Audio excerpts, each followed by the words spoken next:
여러분 안녕하세요. 핫설입니다. 이번 사연은 참 안타까운 그런 사연인데요. 한번 읽어보겠습니다. 제목: 천사 같은 시누이인데 제 남편을 너무나 증오합니다. 자기 남친 죽였다고. 죄송합니다. 서합이 좀 있어요. 저는 올해 37살 결혼 5년차 여자 사람인데요. 연애는 1년 했다고 해요. 다름이 아니고 제가 얼마 전 남편으로부터 정말 엄청난 이야기를 듣게 됐는데, 남편과 시누이 두 사람 모두 너무너무 불쌍하고 딱해서 미치겠어요.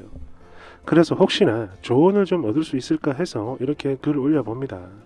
저 두 사람 다 너무나 착한 사람들인데, 일단 저희 시누이 얘기부터 먼저 할게요. 나이는 저랑 동갑입니다. 결혼하기 전 처음으로 시댁에 인사를 왔을 때 상다리가 휘어질 만큼 많은 음식들이 차려진 걸 보고 진짜 깜짝 놀라가지고 제가 저희 시엄마한테 어머님 감사해요 이렇게 말씀을 드렸더니, 이거 내가 한 거 아닌데? 이거 전부 다 우리 땡땡이가 한 건디? 호호호 이렇게 막 웃으시며 이런 말씀 하시길래 처음보다 더 놀라서 바로 옆에 있던 신우이를 바라보는데, 신우도 저를 보고 막 부끄러운 듯 빼시시 웃더군요. 그래서 어머 정말 감사해요 아가씨 이랬더니, 아니에요, 오히려 입맛에 맞을지 더 걱정인데 그래도 언니가 좋아했으면 좋겠어요 이렇게 말해주고, 그렇게 화기애애한 분위기 속에서 정말 맛있게 잘 먹었죠. 거기다가 그 마음 씀씀이가 너무 고마워서 설거지라도 도와야지 싶은 마음에 부엌으로 걸어가는데, 먼저 있던 시누이가 저를 보고 깜짝 놀라며 저지를 합니다. 어머 언니 지금 뭐 하시려고? 설마 내가 생각하는 그거 하려는 건 아니죠? 뒷정리는 내가 알아서 다 할 테니까 언니는 어여 가서 우리 엄마 아빠랑 같이 놀고 계세요. 이렇게 말을 하고는 또 이건 언제 깎았는지 정말 예쁘고 야무지게 담겨있는 과일 접시를 제 양손에다 살포시 쥐어주더군요. 그렇게 시누이에게 반강제로 등 떠밀려 거실로 다시 나왔고, 시부모님이랑 도란도란 이야기하면서 좋은 시간 보내게 해준 우리 아가씨. 첫 만남이지만 너무나 친절하고 따뜻한 그 모습에 저는 그야말로 시누이의 팬이 되고 말았습니다. 그리고 저희 결혼할 때 양가 합의하에 예물이며 예단은 완전 간소하게 하기로 했거든요. 그랬는데 하루는 저희 시엄마가 저를 부르시더니, 이거는 지금 말고 나중에 집에 가서 봐야 한대 이러시면서 제 손에다 뭔가를 들려 보내셨는데, 나중에 집에 와서 보니 상자 열어보니까 헐, 전날에 제가 신우랑 같이 영화 보고 백화점에 갔다가 만지작거렸던 반지 세트가 들어있는 거예요. 역시나 이때도 깜짝 놀랐죠. 그래서 보자마자 바로 시누이한테 전화를 했는데, 시누이가 그랬어요. 엄마랑 함께 가서 산 건 맞는데 내가 산 건 아니고 그냥 엄마가 언니한테 뭐라도 해주고 싶어 하셔서 나는 옆에서 조용히 추출만 했을 뿐이에요. 비록 많이 비싼 건 아니지만 그래도 언니가 꼭 인사를 하고 싶으면 내가 아니라 엄마한테 하시면 돼요 라며 웃어주던 시누이. 또 하루는 혼수를 살펴보던 중 정말 마음에 드는 콘솔을 발견. 이게 뭐 화장품대 같은 건가요? 하지만 그 엄청난 가격을 보고 뜨헉 하면서 포기를 했는데, 그날 밤 시누이가 저희 신혼집을 찾아왔고, 그러고 보니 내가 언니한테 해준 게 없네 이러면서 웬 편지 봉투를 저에게 건네주더군요. 나중에 안에 보니까, 열어보니까 백화점 상품권이 가득 들어 있었어요. 거기다가 저 결혼하면서 타지로 오게 된 저에게 친구 하나 없이 외롭게 지낸다며 엄청 안타까워하면서 저랑 친구 해줄 언니들도 여럿 소개시켜주고, 결혼 3년차 때 아무리 노력을 해도 애가 들어서질 않아 검사를 했더니 난임 판정. 남편은 아니고 제가 문제가 있었어요. 결국 어쩌지 하다가 시험관 시술을 받게 됐는데, 이게 생각처럼 잘 되지도 않고 너무 아프고 화나고 막 억울한 마음에 막 울고 있으니까 괜찮다고 위로해주며 같이 울어주던 우리 시누이. 그러다 시간이 흘러 임신에 성공하고 제 임신 소식을 듣자마자 먼 미국에서 전화를 걸어 온 마음을 다해 진심으로 축하를 해주던 우리 시누이.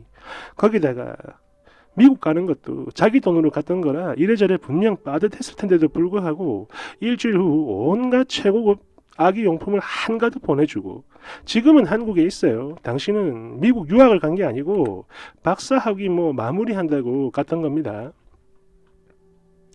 외동이었던 저한테 세상에 둘도 없는, 때로는 언니 같은 또 때로는 애교 넘치는 동생 같고 이런 시누이가 저는 너무너무 좋습니다. 좋아요. 그런데 이게 좀 겪어보니까 뭔가 너무 이상한 겁니다. 이토록 사랑스럽고 착한 우리 시누이가 애교도 많은 이 시누이가 자기 오빠 그러니까 저희 남편하고는 완전 남남처럼 사는 거예요. 뭐 살갑지가 않다 남매가 뭐 그런 수준이 아니라 그냥 아예 말을 하나도 안 합니다. 거기다 저희 남편은 그런 시누이를 바라보는 눈이 너무 복잡 미묘해요. 사실 저도 처음엔 시누이가 너무 잘해주는 거 거기에 정신이 팔리고 너무 고맙다 보니까 잘 못 느꼈는데 더군다나 저희 남편도 무뚝뚝하니까 잘 몰랐어요. 그냥 그런가 보다 하고 말았는데 이게 몇 년을 쭉 지켜보니까 그게 아닌 거예요. 아니 진짜 아닌 게 아니고 어느 순간부터는 그냥 제 눈에도 그게 보이는 겁니다. 뭔가가. 분명 다 같이 있는데 다른 공간의 사람인 느낌 혹시 아시나요? 이게 진짜 말로 표현하기 너무 어려운 이상한 그런 기류인데 그래서 예전에 저는 뭐지? 나 없을 때 그러니까 나 만나기 전에 예전에 둘이 엄청 크게 싸웠나 싶어가지고 괜히 눈치 보이니까 말도 못 꺼내고 그렇게 두 사람 눈치 보면서 지냈는데 한 번은 너무 궁금한 거야. 그래서 두 사람 몰래 저희 시엄마한테 전화를 했고 슬쩍 여쭤봤거든요.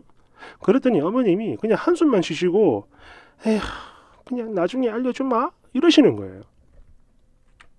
이건 뭐 너무 대놓고 회피를 하시니까 두 번 여쭙기가 어려웠습니다.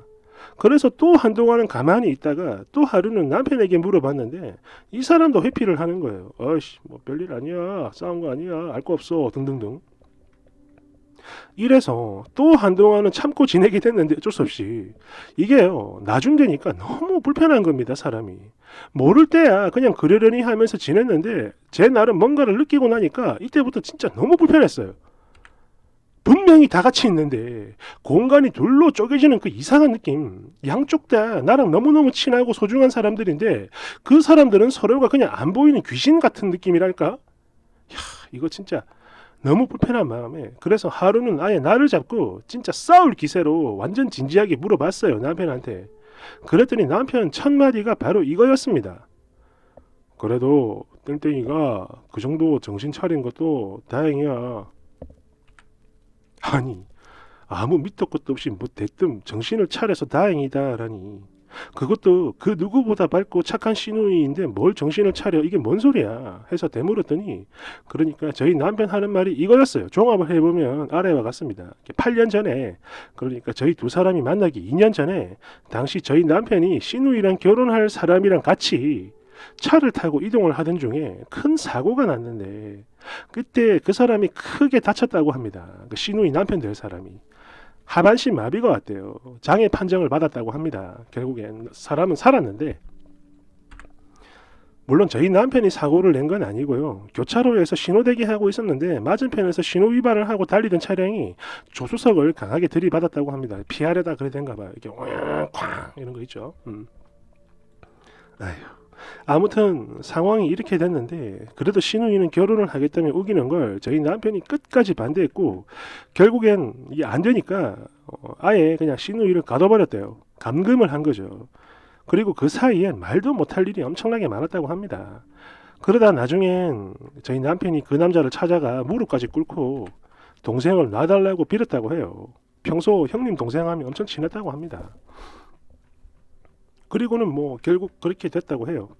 이후 시누이는 정신이 나가버렸고 뭐 일도 안 하고 공부도 못 하고 아니 그냥 거의 1년을 아무것도 안 하고 지냈는데 1년이 지나고 그러던 어느 날 정말 갑자기 정신을 차렸고 멈춰있던 공부를 다시 시작하게 됐다고 합니다.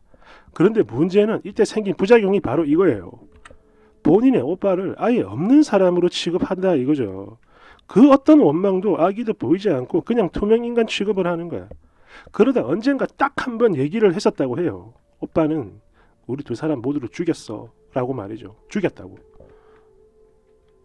내가 죽일 놈이고 미친 놈인가 아는데 이런 꼴이 날 거라는 것도 다 알았는데 그래도 그렇게 할 수밖에 없었다 라며 우는 남편.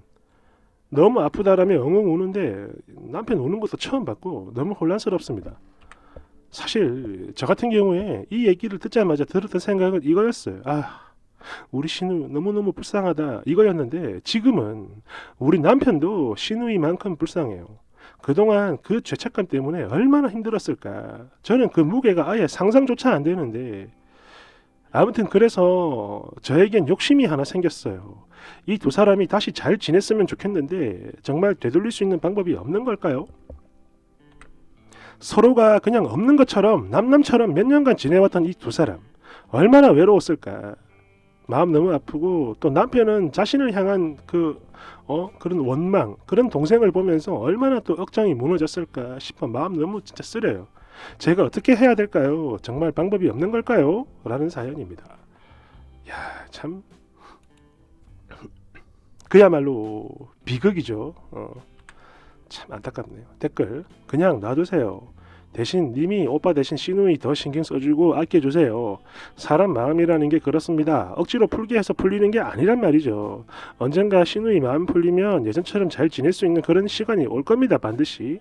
그리고 만약에 제가 당신 쓰니 신랑과 같은 입장이었다면 정말 잔인한 그런 소리로 들리겠지만 저 또한 그렇게 했을 겁니다. 그리고 시누이도 그걸 아니까 오빠를 투명인간 취급하면서 버리지는 않는 거예요. 하지만 아무리 또 오빠의 마음을 이해한다고 한들 상처가 없어지는 건 아니잖아요. 그냥 기다려주세요. 2번 벌써 7, 8년 됐으면 아마 이게 모르긴 해도 말이죠. 원망 같은 건 아마 다 지워졌을 겁니다. 다만 이게 시간이 너무 오래 지났다 보니까 서로가 서로에게 다가가기가 어색하고 힘든 거야. 그래서 드리는 말씀인데요. 차라리 이런 경우에 심리 전문가 뭐 그런 데 찾아가가지고 상담을 해보시는 게 어떨까요? 3번 아유 비극이다 비극이야. 이를 어쩌면 좋니 진짜. 두 사람 다 너무너무 불쌍하다. 그 남자도 다친 남자. 옛날에 이런 비슷한 이야기들이 간간히 올라왔죠. 뭐 예비 신랑이 뭐 다쳤다, 불구가 됐다, 혹은 예비 아내가 뭐 실명을 했다, 뭐 이런 것들. 그런데 참 잔인한데 양쪽 모두가 그리 되죠. 만약에 내 식구가 다쳤다 그러면은 원망을 할 것 같고, 내 상대가 다쳤다 그러면은 버릴 것 같고, 참 이건 누구를 뭐라 할 수도 없는 거야. 참 안타깝네요. 잘 풀리길 바랍니다. 감사합니다.